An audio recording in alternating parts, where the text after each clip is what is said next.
Blood soaked the parched Colorado soil where Rose McCreary stood, the seventh man to die at her feet in as many months, yet not a single bullet had been fired by her hand.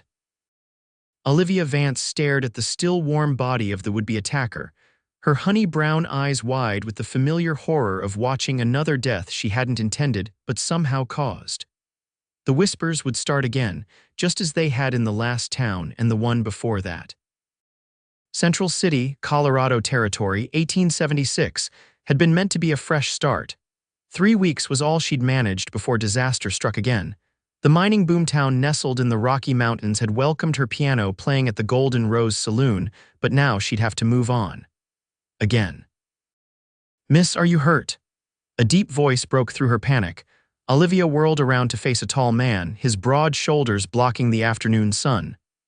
Preston Hayes had been in town only a few days longer than she had, but his reputation as a skilled gunslinger had spread quickly. His dark hair curled beneath the brim of his hat, and concern etched lines around his blue eyes. "No, I'm not hurt," she whispered, glancing back at the body. "But he is. Dead, I mean." Preston surveyed the scene with a practiced eye. The man had fallen from the boardwalk, a bottle of whiskey shattered beside him. To anyone else, it looked like a drunk who'd taken a bad fall, cracking his head on a rock. But Olivia knew better. He'd followed her from the saloon, cornered her with vile intentions, and then, as always happened, fate had intervened in the most lethal way possible. "Looks like he had too much to drink," Preston observed, kneeling beside the body. "Not your fault, madam. It is," she said softly. "It always is." Preston looked up at her, curiosity mingling with the concern on his face. "I don't see how a lady like yourself could be responsible for a drunk breaking his neck." "They say I'm cursed," she warned, her voice barely audible. The cowboy stood, dusting off his hands on his worn denim pants. His eyes met hers with an intensity that made her breath catch. "Then let me be cursed with you."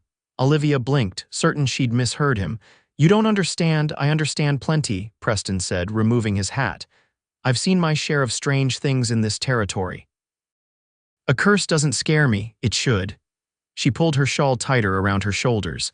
"Anyone who gets too close to me ends up dead. Always men with bad intentions, but death follows me nonetheless." By now, others had noticed the commotion. Sheriff Miller approached with Deputy Simmons trailing behind him. "What happened here, Hayes?" the sheriff asked, eyeing the body. "Drunk, fell from the boardwalk, broke his neck on that rock," Preston replied smoothly. "Miss Vance here was just passing by." Sheriff Miller's eyes narrowed as he recognized Olivia. "You're the new piano player at the Golden Rose, aren't you?" "Yes, sir," she replied, working to keep her voice steady. "This is the second accident near you this week, isn't it?" The sheriff's tone carried an edge of suspicion. "First that miner who choked on his food while harassing you, now this." Preston stepped slightly in front of Olivia. "Are you suggesting Miss Vance pushed this man, Sheriff?" "I'm not suggesting anything," Sheriff Miller said, though his expression said otherwise.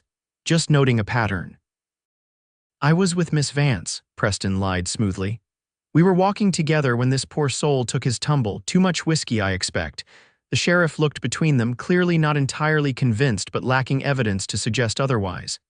"Is that right, Miss Vance?" Olivia's mind raced. She'd never had anyone cover for her before. Everyone usually believed the worst immediately. "Yes," she said finally.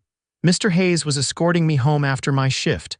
"Very well," Sheriff Miller said after a long moment. "Deputy, get some men to take this body to the undertaker. I'll need statements from both of you tomorrow morning." As the law officers moved away to handle the body, Olivia turned to Preston. "Why did you lie for me?" "I didn't lie," he said, placing his hat back on his head. "I said you didn't push him, and I'd bet my last dollar that's the truth." "It is, but then there's no more to be said about it." He offered her his arm.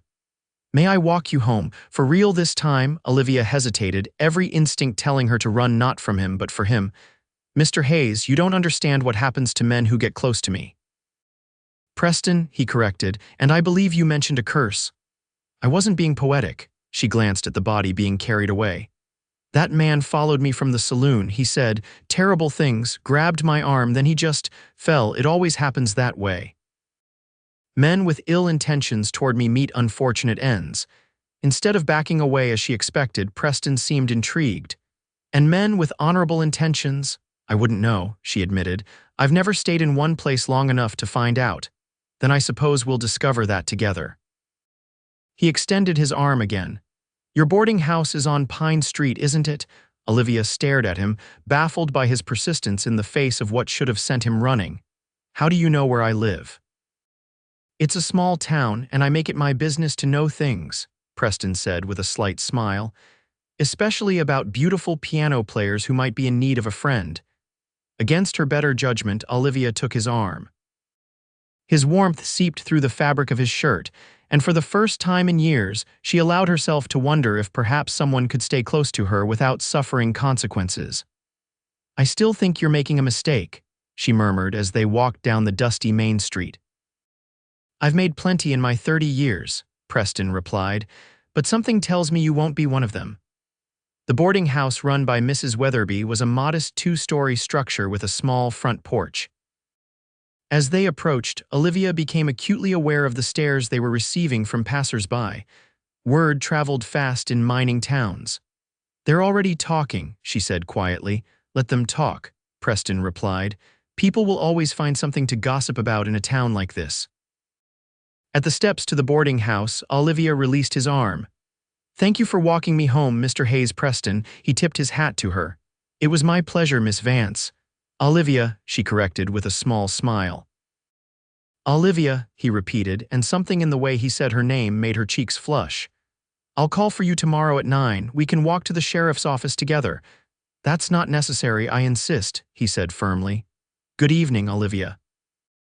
She watched him walk away, his tall figure cutting a distinctive silhouette against the setting sun. Only when he disappeared around a corner did she finally enter the boarding house, her mind swimming with confusion and an emotion she dared not name, Mrs. Weatherby was waiting in the small foyer, her arms crossed over her ample bosom. I heard there was trouble in town, she said, her voice pitched low. Another accident, they're saying. Olivia's stomach tightened. Yes, a man fell from the boardwalk, very unfortunate. And I see Mr. Hayes walked you home. The older woman's expression was unreadable. He's quite the gentleman, that one, not like most of the rough sorts we get around here. He was very kind, Olivia agreed cautiously. Mrs. Weatherby studied her for a moment. Be careful, dear. Men like that, handsome gunslingers with charm, they often bring trouble of their own. I'm well acquainted with trouble, Mrs. Weatherby, Olivia replied softly. Yes, I expect you are. The landlady's gaze softened slightly. There's hot water in your room if you want to freshen up before dinner. Thank you. Upstairs in her small but clean room, Olivia removed her shawl and sank onto the edge of her bed. She caught her reflection in the small mirror on the dresser, pale face, wide eyes, brown hair coming loose from its pins. She looked haunted, and perhaps she was. The curse had manifested when she was 18, after a traumatic encounter with a man her father had business dealings with. He'd cornered her in their barn, his intentions clear in his roaming hands and alcohol-soured breath. When she'd fought back, he'd stumbled, impaling himself on a pitchfork. The death was ruled an accident, but Olivia knew better. She had wished him harm with every fiber of her being. After that, the pattern emerged.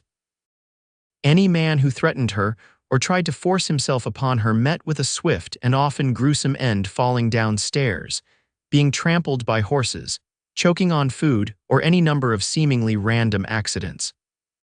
At first she thought it coincidence, but by the third death she knew something unnatural was at work.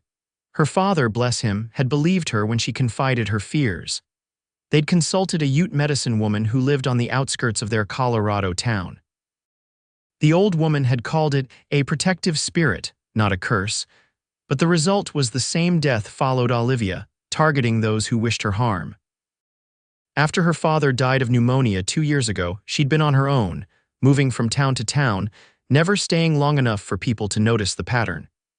Yet somehow, in the span of 3 weeks, Central City had already seen 2 deaths connected to her.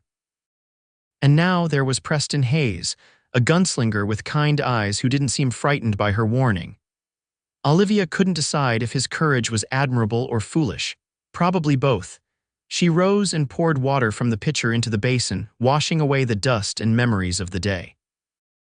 Tomorrow she would give her statement to the sheriff, play the piano at the saloon one last time, and then move on. It was safer that way for everyone, especially Preston Hayes, who seemed determined to tempt fate by standing too close to a woman whose very existence seemed to invite death.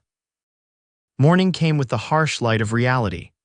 Olivia dressed carefully in her most respectable blue dress, pinning her hair in a neat bun at the nape of her neck. She needed to appear composed and innocent when facing Sheriff Miller's questions. Precisely at 9, a knock came at the boarding house door. Mrs. Weatherby answered it, and Olivia heard the low rumble of Preston's voice from the foyer. Taking a deep breath, she descended the stairs. Preston stood with his hat in his hands, looking even more handsome in the morning light. He wore a clean white shirt under a dark vest, his gun belt polished but clearly well used. "Good morning, Olivia," he said, his eyes warming at the sight of her. "Good morning," she replied, acutely aware of Mrs. Weatherby's interested gaze. "Shall we go?" Outside, the town was already bustling with miners heading to their claims, merchants opening shops and wagons delivering goods. Several people turned to stare as Preston and Olivia walked together toward the sheriff's office. "I hope you slept well," Preston said conversationally. "As well as can be expected," Olivia replied. "Mr. Hayes, Preston, I've been thinking after we speak with the sheriff I should leave town." He frowned. "Why would you do that? You know why." She kept her voice low. "2 deaths in 3 weeks is too many. People are starting to notice." "No one can prove anything," he said firmly, "and from what you told me, these men deserved what they got." "That's not for me to decide," she countered. "And the curse doesn't care whether I think they deserve it or not. It just happens." Preston was quiet for a moment. "What if I told you I know something about unusual occurrences, things that can't be explained by ordinary means?" Olivia glanced at him sharply. "What do you mean?" "I've spent time with the Cheyenne, learned from their medicine men." His expression was serious. "There are forces at work in this world that most white folks refuse to acknowledge. And you think my situation is one of these forces?" "I think it's possible," he said carefully. "And I think running from town to town isn't going to solve anything. Maybe it's time to understand it instead." Before Olivia could respond, they reached the sheriff's office. The wooden building housed both the law enforcement office and the town jail, with 2 cells visible through a barred window. Sheriff Miller was at his desk when they entered, writing in a ledger. He looked up, his weathered face creasing into a frown. "Miss Vance, Mr. Hayes, right on time."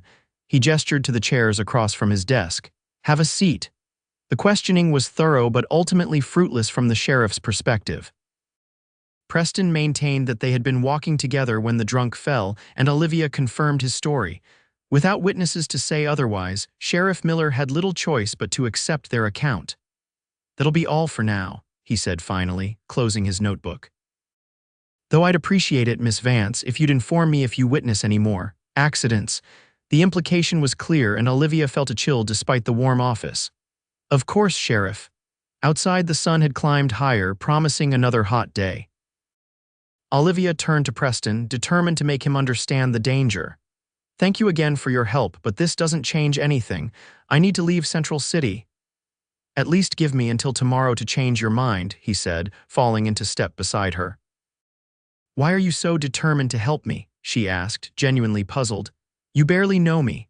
Preston was quiet for a moment. "When I first saw you playing the piano at the Golden Rose, there was something in your eyes. A sadness, yes, but also a strength.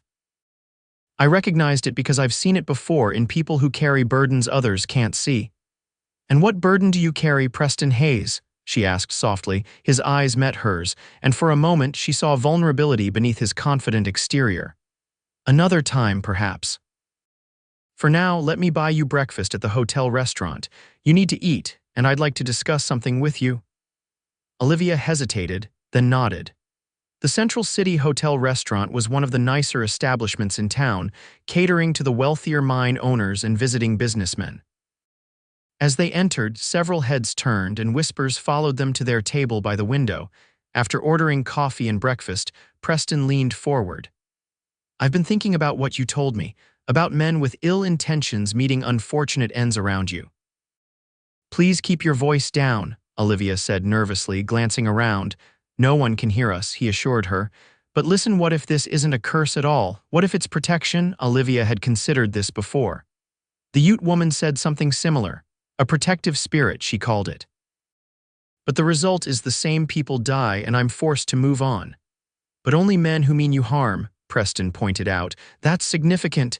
It doesn't make me feel any better about it, she replied. I don't want anyone's death on my conscience, even men like that. The waitress brought their coffee and Olivia wrapped her hands around the warm cup, drawing comfort from its heat. Have you ever tried to, I don't know, communicate with it? Preston asked after the waitress left. This spirit or whatever it is, Olivia shook her head. I wouldn't know how. And honestly, I'm afraid of what might answer. Preston considered this. There's an old Cheyenne man who lives outside of town. Gray Wolf is his name. He has knowledge of these things and he owes me a favor. You want me to consult another medicine person? Olivia asked skeptically. The Ute woman couldn't help me. Gray Wolf is different, Preston insisted. He walks between worlds. If anyone can help you understand what's happening, it's him. Olivia sipped her coffee, considering his words. What did she have to lose? If she was leaving town anyway, one more day wouldn't matter. All right, she said finally. I'll meet with your friend, but I'm not making any promises about staying in Central City. Preston's face brightened with a smile that made her heart skip. That's all I ask. Their breakfast arrived: eggs, bacon, and fresh biscuits that smelled heavenly.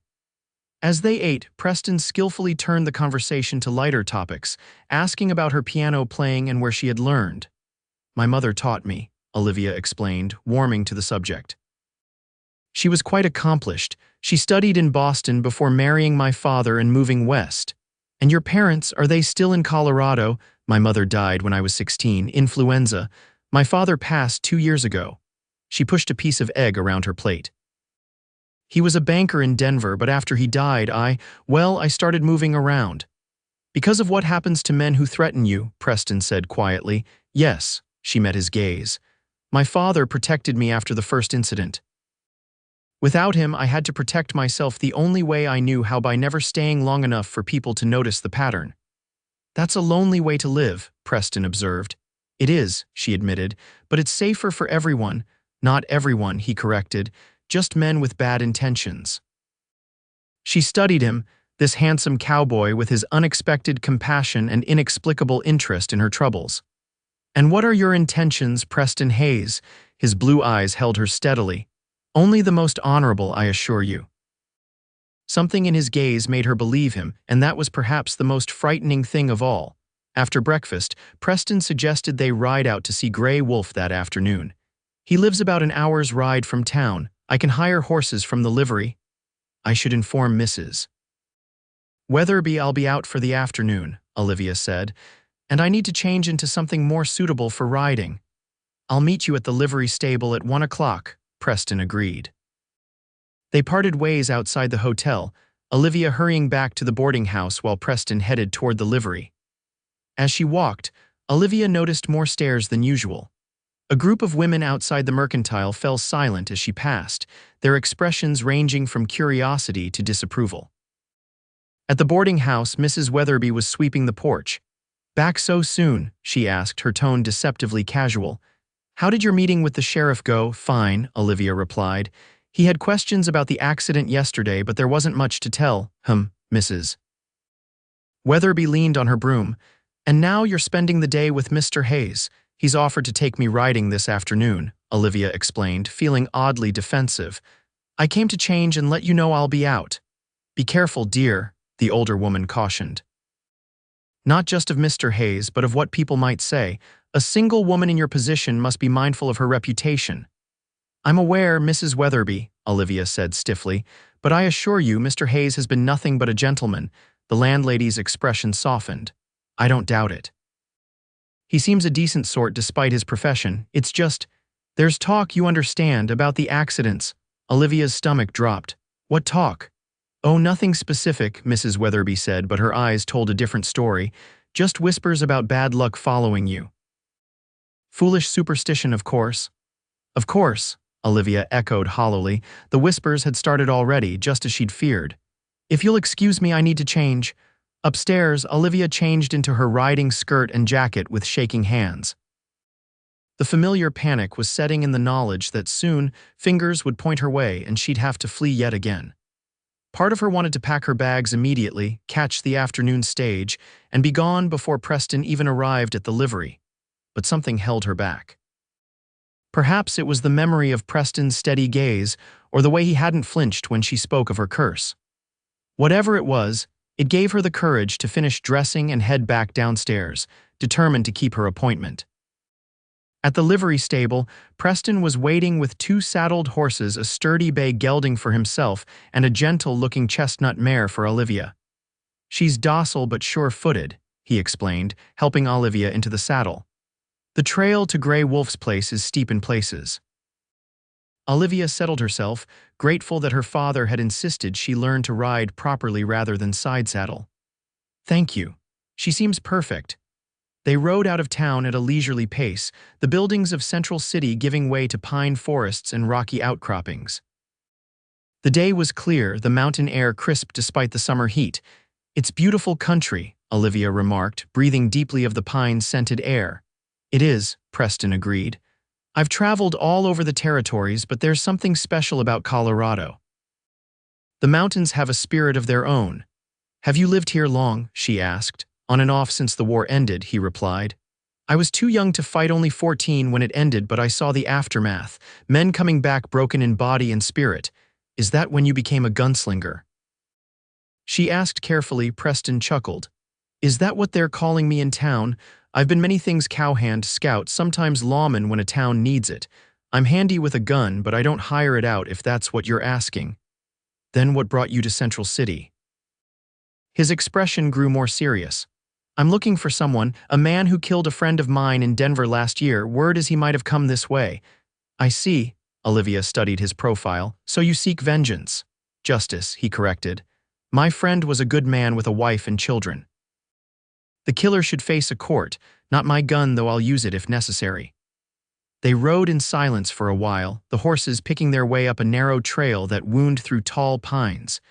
Eventually, the trees thinned, and they emerged onto a small plateau where a simple cabin stood.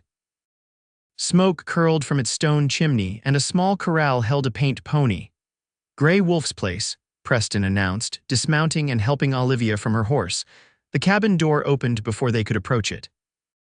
A man emerged, tall and straight-backed despite his evident age, with long silver-streaked black hair and deep-set eyes in a face lined by decades of sun and wind. "Preston Hayes," the old man said, his voice surprisingly strong. "You bring trouble to my doorstep." "Not trouble, Grey Wolf," Preston replied respectfully. "A friend who needs your wisdom." The old man's gaze shifted to Olivia, and she felt as though he could see straight through to her soul. "The woman with death at her heels," he said simply. Olivia's breath caught. "How did you? I see what others do not." Grey Wolf gestured toward the cabin. "Come, we will talk inside." The cabin's interior was dim but clean, smelling of wood smoke, herbs, and leather. A fire burned in the stone hearth despite the warm day, and bundles of dried plants hung from the rafters. Grey Wolf motioned for them to sit on woven mats near the fire. "Tea first," he said, moving with surprising agility to place a pot of water over the flames. "Then words." They sat in silence as Grey Wolf prepared a tea from dried leaves and berries. When he handed Olivia a steaming wooden cup, his fingers briefly touched hers, and she felt an odd, tingling sensation. "Drink," he instructed. "It will open your mind to truth." The tea was bitter but not unpleasant, with undertones of something sweet. Olivia sipped it carefully while Grey Wolf settled across from them, his dark eyes watching her intently. "Now," he said finally, "tell me when the shadows began following you." Olivia glanced at Preston, who nodded encouragingly. Taking a deep breath, she told Grey Wolf everything about the first death in the barn, the Ute medicine woman's words, and the pattern that had emerged over the years. Grey Wolf listened without interruption, his weathered face impassive. When she finished, he was quiet for a long moment. "It is not a curse," he said finally. "It is a guardian." "That's what I thought," Preston said, leaning forward. "A protective spirit of some kind, not just any spirit." Grey Wolf's eyes never left Olivia's face. "Your grandmother's mother," Olivia frowned in confusion. "My great-grandmother." "I never knew her. She died before I was born." "She knew you would come," Grey Wolf said cryptically. "She was like you, a woman alone in a dangerous world. Men hurt her many times. She had no protector in life. So she became one in death," Olivia whispered. Grey Wolf nodded slowly. Her rage and pain were powerful. When you were born, her spirit attached itself to you. When you were threatened that first time, her anger awakened. Now she strikes down those who would harm you. Can it be stopped? Olivia asked, her heart pounding. I don't want more deaths, even of bad men. The dead cannot be controlled like the living, Grey Wolf said, but they can be guided. Spirits respond to the living's emotions, intentions. He studied her. You fear this power, you run from it. This makes it wild, unpredictable. What should I do instead? Accept it, acknowledge it. Grey Wolf reached for a small pouch hanging near the fire. Your great-grandmother protects you because she loves you. Speak to her, thank her, but tell her your wishes too. He opened the pouch and sprinkled some kind of powder onto the fire. The flames turned briefly blue and the cabin filled with a sweet, earthy scent. Close your eyes, he instructed Olivia. See her in your mind, not as a shadow or a curse, but as family, blood of your blood. Olivia closed her eyes, the tea's effects making her feel simultaneously alert and relaxed. In her mind, she tried to picture a woman she'd never known. Gradually, an image formed a woman with Olivia's same honey-brown eyes but harder features, her face lined with suffering yet somehow still proud.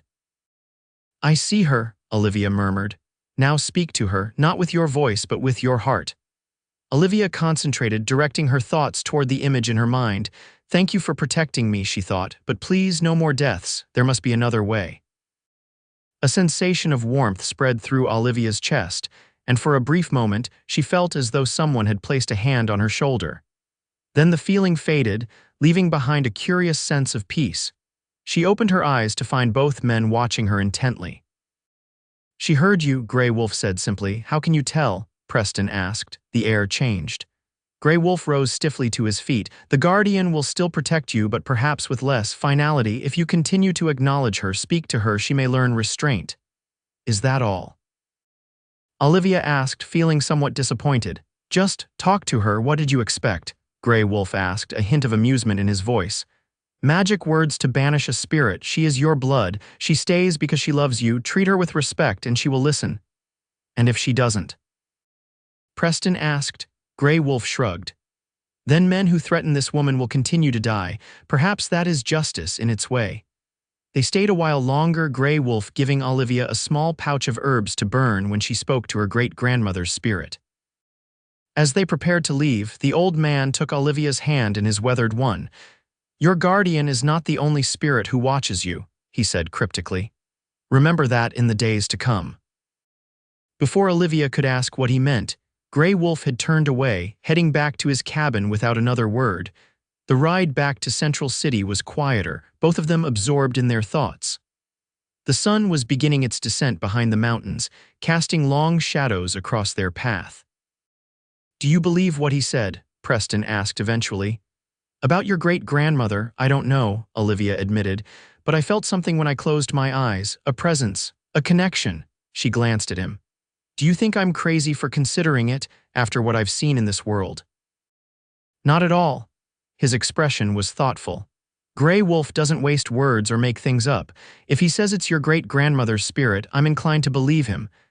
They reached the outskirts of Central City just as twilight was deepening into true night. The town was alight with lamps and saloon lights, the sounds of piano music and laughter floating on the evening air. I should get you back to your boarding house, Preston said as they returned the horses to the livery. You must be tired. Actually, Olivia said, making a sudden decision, I should go to the Golden Rose. I'm supposed to play tonight and Mr. Donovan will be expecting me. Are you sure, after everything today? Life must go on, she said with a small smile, and I could use the distraction. Preston offered his arm. Then I'll escort you, and perhaps enjoy some music while I'm there. The Golden Rose Saloon was busy when they entered, miners and businessmen crowding the bar and gaming tables. Henry Donovan, the owner, looked up from behind the bar with evident relief when he spotted Olivia. Miss Vance, I was beginning to worry you wouldn't show, he called over the noise. The crowd's been asking for you. I'm sorry I'm late, Mr. Donovan, she apologized. I lost track of time. Donovan's gaze flicked to Preston, and a knowing smile crossed his face. No need to explain, my dear. The piano's ready whenever you are. Olivia made her way to the upright piano in the corner, removing her gloves and settling onto the bench. As her fingers touched the keys, the familiar comfort of music washed over her. She began with a lively tune, and soon the saloon patrons were tapping their feet and singing along. From his position at the bar, Preston watched her, admiration clear in his eyes. For the first time in years, Olivia felt something like hope flickering in her chest. Perhaps with Grey Wolf's guidance, she could learn to live with her unusual guardian. Perhaps she could stay in one place, build a life. Maybe even her thoughts were interrupted by a commotion at the saloon doors. 3 men entered, trailed, dusty and hard-faced. The one in the lead was tall and lean, with a puckered scar running from his right eye to his jaw. "Well, look what we found, boys," the scarred man drawled, his eyes scanning the room. "Civilization." Something about the newcomers set Olivia's nerves on edge. She continued playing but watched carefully as they made their way to the bar, ordering whiskey in loud voices. Preston had noticed them too. His posture had shifted subtly, one hand resting casually near his holster as he sipped his drink. The evening progressed without incident for nearly an hour. Olivia played a mix of lively tunes and softer melodies, occasionally accepting a glass of water from the barkeeper. The 3 newcomers drank steadily, growing louder with each round. During a brief break, Preston approached the piano. "You play beautifully," he said, his voice low, "but I think we should leave soon. Those men by the bar are trouble. Do you know them?" she asked quietly. "The one with the scar is Jed Harmon," Preston replied. "He's the man I've been looking for, the one who killed my friend."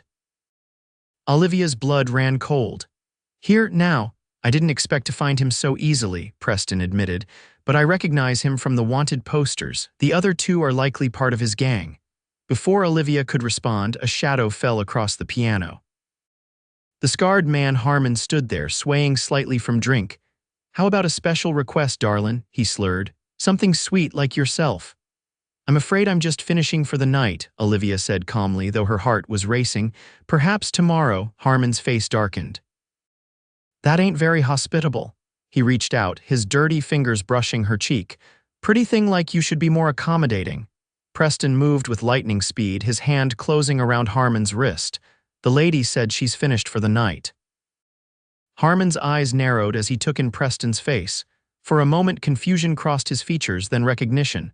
"Hayes," he spat, "thought you was still chasing your tail in Denver." "The chase is over, Harmon," Preston said evenly.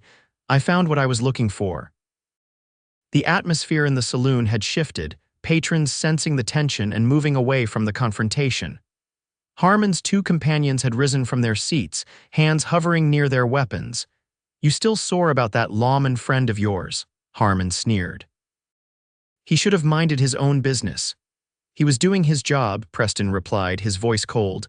"And now I'm doing mine. You're coming with me to face the judge in Denver." Harmon laughed, a harsh sound. "I don't think so, Hayes."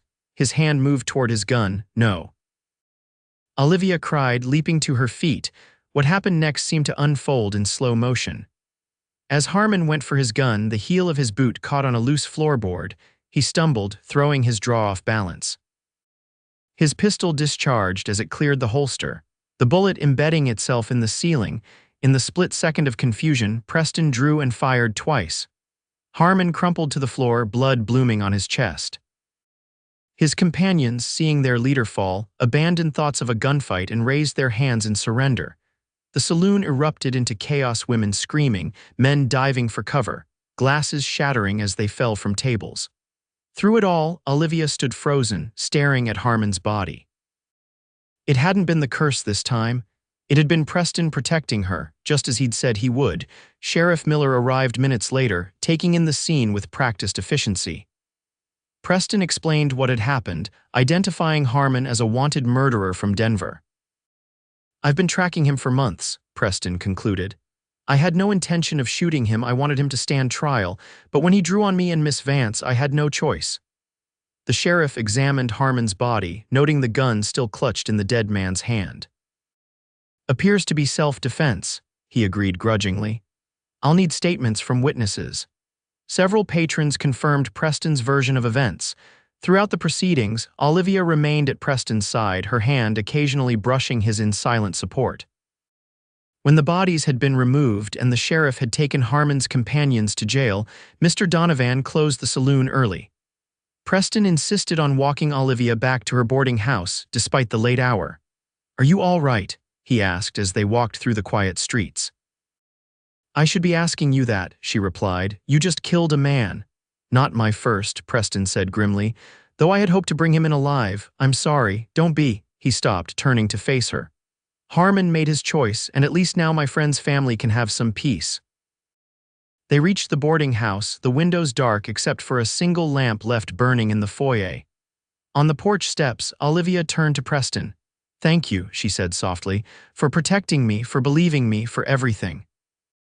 "I told you," he replied, his voice equally soft, "I'm not afraid of your curse." "It wasn't the curse tonight," she pointed out. "It was you." Preston considered this. "Maybe your great-grandmother is learning restraint already, or maybe—" A small smile played at his lips. "Maybe she approves of me."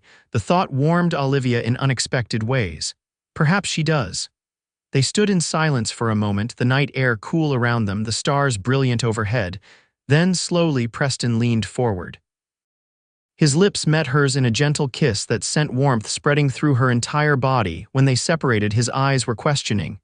"Too forward?" "No," she whispered. "Just right, good." He squeezed her hand. "Because I'd very much like to do that again sometime." "I'd like that too." Olivia's smile felt unfamiliar but wonderful on her face. "Good night, Preston."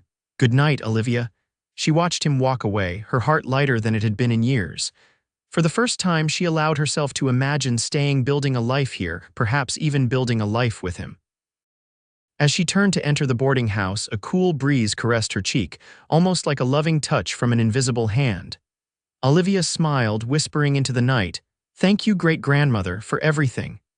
The next few weeks passed in a blur of cautious happiness for Olivia. Though the town buzzed with talk about the shooting at the Golden Rose, most of it centered on Preston's takedown of a known outlaw rather than any supposed curse surrounding Olivia. Preston stayed in Central City, sending telegrams to Denver about Harmon's death and the capture of his companions. In the evenings, he would come to hear Olivia play at the saloon, and afterward they would walk together, talking for hours. Olivia began to practice what Grey Wolf had taught her, speaking to her great-grandmother's spirit each night before bed, burning the herbs he had given her and expressing gratitude for protection while gently requesting restraint. Whether it was working or merely coincidence, no further accidents befell the men of Central City, even those who occasionally made unwelcome advances at the Golden Rose. One evening in late August, Preston invited Olivia for a picnic in a meadow outside of town. The day was perfect warm sunshine, wildflowers in bloom, and a gentle breeze carrying the scent of pine. "I received a letter from Denver yesterday," Preston said as they sat on a blanket, sharing bread, cheese, and fresh peaches. "The territorial marshal was pleased with the capture of Harmon's men. They've confessed to several robberies and will likely hang." "And what does that mean for you?" Olivia asked, trying to keep her tone casual though her heart raced. Would he leave now that his mission was complete? Preston hesitated, then reached for her hand. "It means I've been offered a position as a deputy marshal based in Denver." "Oh," Olivia's heart sank. "When do you leave?" "I haven't accepted yet," he said, his eyes intent on hers. "I wanted to discuss it with you first." "With me, why?" Preston's smile was gentle. "Because in these past weeks I've come to care for you deeply, Olivia. I don't want to make a decision that would separate us unless that's what you want." Olivia's breath caught. "What are you saying?" "I'm saying I love you," he said simply. "Curse and all. And I'm asking if you might consider a future together." "Preston." Tears welled in Olivia's eyes. "I've never dared to think of a future with anyone. The curse has been quiet lately," he pointed out. "And even if it returns, I'm not afraid of it. Your great-grandmother and I have the same goal, keeping you safe." Olivia laughed softly through her tears. "You're truly not afraid? The only thing I fear," he said, taking both her hands in his, "is a future without you in it." "I love you too," she whispered, the words feeling like a weight lifted from her soul. "But what about the marshal position? If I take it, I'd want you to come with me to Denver." His eyes searched hers. "As my wife, if you'll have me." Olivia's heart soared. "Are you proposing to me, Preston Hayes?" "I believe I am." He reached into his pocket and withdrew a small silver ring set with a modest pearl. It was my mother's. I've been carrying it, waiting for the right moment. Tears flowed freely down Olivia's cheeks as she nodded. Yes. Yes, I'll marry you. Preston slipped the ring onto her finger, then pulled her into a kiss that spoke of all the love and promise they'd found in each other. That night, as Olivia prepared for bed, she lit the herbs from Grey Wolf and opened her window to the star-filled sky. Great-grandmother, she whispered, I've found happiness. I've found love. Thank you for protecting me until I found someone who could stand beside me unafraid. I hope you can rest now, knowing I'm safe. The breeze that rustled the curtains seemed to carry a whisper of approval, and Olivia smiled, feeling truly at peace for the first time in years. 2 weeks later, Olivia and Preston were married in a small ceremony at Central City's church. Mrs. Weatherby cried happy tears. Mr. Donovan gave the bride away, and even Sheriff Miller attended, seemingly genuinely pleased for the couple. Grey Wolf appeared unexpectedly at the back of the church during the ceremony, his presence a silent blessing. He disappeared before the reception, but left a small woven pouch for Olivia with the message, "For your new home, protection and prosperity." After a brief honeymoon in the mountains, Preston and Olivia moved to Denver, where he took up his position as deputy marshal. They bought a small house near the center of the growing city, and Olivia found work playing piano at the Grand Hotel on 16th Street. Life wasn't always easy. Preston's work was dangerous, and occasionally Olivia would sense her great-grandmother's presence stirring when someone threatened either of them. But the violent accidents ceased. Replaced by more subtle interventions would be attackers tripping at crucial moments or suddenly developing coughing fits that allowed for escape. A year after their wedding, Olivia discovered she was pregnant. Preston's joy was boundless, and he became even more protective, though he never tried to limit Olivia's independence. "Our child will have double protection," he joked one evening as they sat on their porch. "A father with a badge and a great-great-grandmother with supernatural powers." Olivia laughed, resting her head on his shoulder. "Do you think the curse the guardian will pass to our child? If it does," Preston said thoughtfully, "we'll teach them to understand it, not fear it, just as you've learned." In the spring of 1878, Olivia gave birth to a healthy baby boy they named James Thomas Hayes, James for Preston's father and Thomas for Olivia's.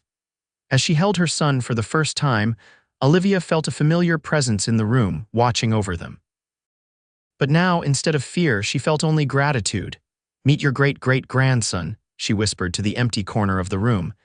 "Thank you for staying with me until I found this happiness." A warm breeze drifted through the closed window, ruffling the baby's fine hair. Preston, sitting beside the bed, looked up in surprise. "Did you feel that?" he asked. Olivia smiled, tears of joy in her eyes. "She's saying goodbye, I think. Her work is done." Preston leaned over to kiss his wife's forehead, then gently touched his son's cheek. "Not goodbye," he corrected softly. "Just watching from a little further away now." As the years passed, the Hayes family thrived. Preston eventually became the territorial marshal, respected for his fairness and courage. Olivia continued playing piano, eventually teaching music to Denver's children, including their own growing family. James was joined by a sister, Clara, 2 years later, and another brother, William, 2 years after that. Occasionally, in times of danger or distress, Olivia would feel that familiar presence, a sudden gust of wind when there should be none. A strange warming of the air, small fortuitous accidents befalling those who threatened her family. But these occurrences grew rarer as the children matured. Only once did Olivia directly witness her great-grandmother's intervention again. When James was 16, he was cornered by a group of older boys intent on stealing the watch Preston had given him for his birthday. As the leader of the gang pulled a knife, a sudden gust of wind blew dirt into his eyes. James escaped and ran home, shaken but unharmed. That night, Olivia lit the herbs Grey Wolf had given her years ago. She had rationed them carefully, using them only on special occasions. "So you watch over them too," she whispered to the presence she sensed. "Thank you for protecting my son." The candle on her dresser flickered in response, though no window was open. When Preston returned home and heard what had happened, he nodded thoughtfully. "Your great-grandmother has good judgment. She knows when to intervene and when to let us handle things ourselves." "It seems that way," Olivia agreed. I used to think of her as a curse, but now I understand she's family, looking out for family. Preston pulled her into his arms. Just as we all do for each other. By 1900, Preston and Olivia were grandparents 4 times over. Colorado had become a state, Denver had grown into a bustling city, and the wild frontier days were fading into memory.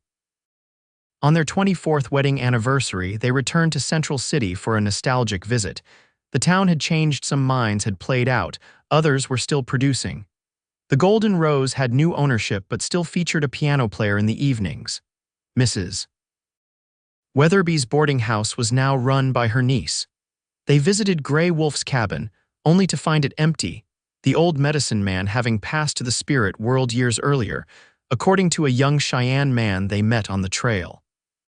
Standing on the spot where they had picnicked when Preston proposed, Olivia turned to her husband, his hair now streaked with silver but his eyes still as blue and kind as ever. You ever regret it? She asked. Telling me you wanted to be cursed with me, Preston laughed, pulling her close.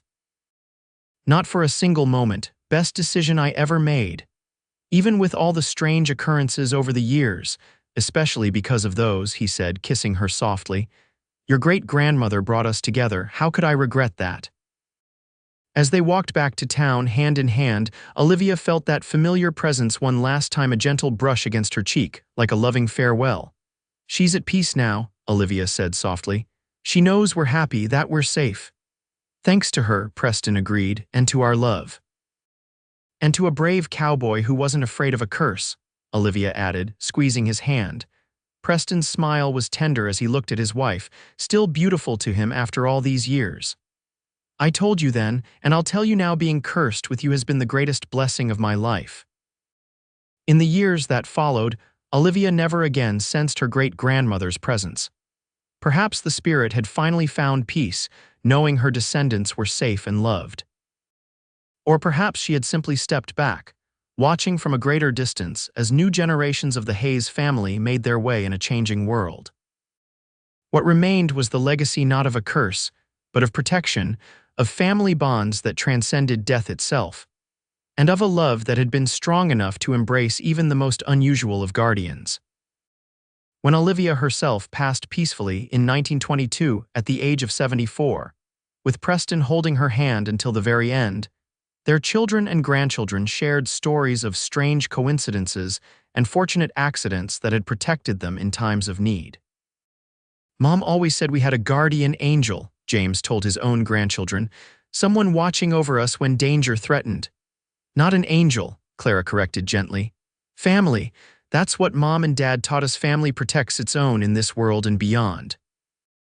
And so the story passed down through generations of the Hayes family, not as a tale of a curse, but as a reminder that love transcends death, that protection comes in many forms, and that sometimes the most powerful magic of all is having the courage to stay when others would run. In Denver's Riverside Cemetery, the headstone marking Preston and Olivia's final resting place bears a simple inscription beneath their names and dates. Not even death could part what love joined together.